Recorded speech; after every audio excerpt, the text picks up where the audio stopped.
अंजना सिंगला जी दिल्ली से। राधे राधे महाराज जी। महाराज जी, मैं जानना चाहती हूँ कि हम जब किसी भी धार्मिक स्थान पर जाते हैं परंतु फिर भी वहां जाकर हमारा मन भक्ति में क्यों नहीं लगता? मन घर में भागता है, बार बार चिंता करता है। क्योंकि उसका अभ्यास है।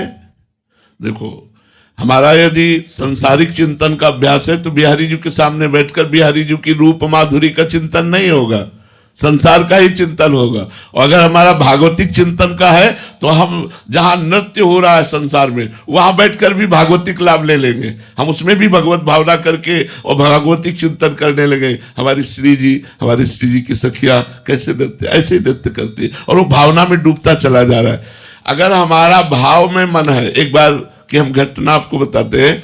बिहारी जी के दर्शन करने जा रहे थे तो रास्ते में वो बारात निकल रही थी तो वहां खड़े होना पड़ा क्योंकि निकल रही थी।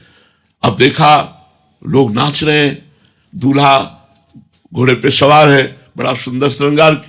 दूल्हे पे दृष्टि गई, तुरंत भाव बदला, दृश्य संसार का और भाव बदला। हमारे प्रभु दूल्हे के रूप में विराजमान है। अब हमारा भाव और दृश्य बदल गया। भगवान का भाव करते ही वहां हमें अपने ठाकुर नजर आए और आंसू, वो बारात चली गई। बिहारी जी दर्शन करने नहीं गए, लौट आए और काली दह में एकांत में बैठ करके भाव में डूबे रहे।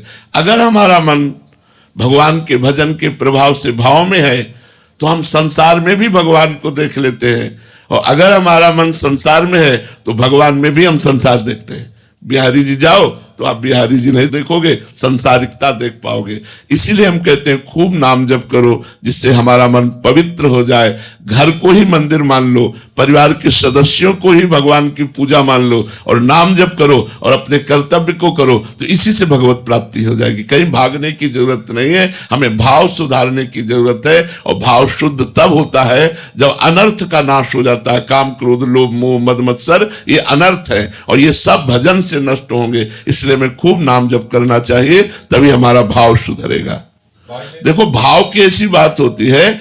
पूज्य पंडित गया प्रसाद जी महाराज ऐसे बैठे हुए थे और एक ब्रजवासिनी अपने माथे पे गोबर की छपरिया रखे हुए, डलिया रखे हुए और अपने लड़के को हाथ में, और वो बाल भाव के उपासक थे। देखते ही उनका भाव बदल गया। यशोदा मैया जा रही और लाला श्री कृष्ण उनकी अंगुली पकड़े हुए और वो घंटों भाव में मगन रहे। भाव क्या होता है? दृश्य संसारिक, और भावना में वो भागवतिक डूब गए। तो हमें भाव की जरूरत है। हमारे भगवान को केवल भाव की जरूरत है, हमें भाव प्राप्त हो जाए। भगवान कहते भाव का भूखा हूं मैं और भाव ही एक सार है। भाव से मुझको भजे तो भाव से बेड़ा पार है। भाव बिन सुनी पुकारे मैं कभी सुनता नहीं। भाव पूरित टेर ही करती मुझे लाचार है। भाव जितना भाव आ जाएगा उतने जल्दी भगवान की प्राप्ति, उतने जल्दी हमें आनंद की प्राप्ति होगी। तो हम नाम जप के द्वारा भाव प्राप्त करें तो हमें सांसारिक दृश्यों में भी भागवतिक आनंद मिलने लगेगा, और अगर हम भाव नहीं है तो भागवतिक दृश्यों में भी हमें संसार ही दिखाई देगा।